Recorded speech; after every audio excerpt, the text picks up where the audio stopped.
ఎంత ఉంటారా ఇలా మొత్తం ఇంట్లో? 6 ఒక్క ఇంట్లో ఉంటారా?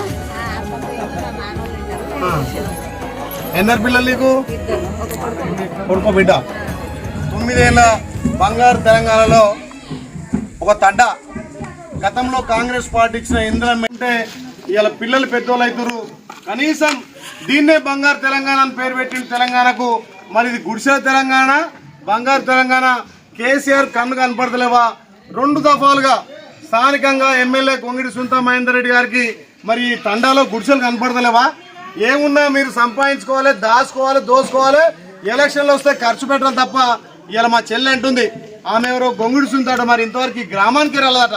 మరి గ్రామవాసుల్ని ఓట్లేసి ఎమ్మెల్యే గెలిపించింది దీనికోసమేనా? మీరు ఆస్తులు సంపాదించుకోవడం కోసమేనా? ఇలాంటి పేదవారికి కనీసం ఒక డబుల్ బెడ్రూమ్ ఇస్తే ఏమవుతుంది?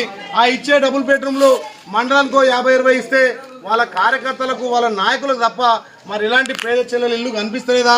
ఈ గుడిసెల సంసారం చేయాల్సిన అవసరం ఇంకెన్నేళ్ళు వస్తుంది?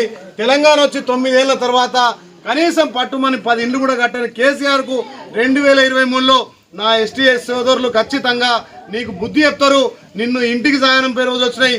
ఇప్పటికైనా ఉన్న ఈ సంవత్సరం ఖచ్చితంగా అర్హులందరికీ డబుల్ బెడ్రూమ్లు ఇవ్వాల్సిందిగా కాంగ్రెస్ పార్టీ డిమాండ్ చేస్తుంది. మరి ఈ గుడిసెలనే నువ్వు బంగారు తెలంగాణ అంటున్నావు.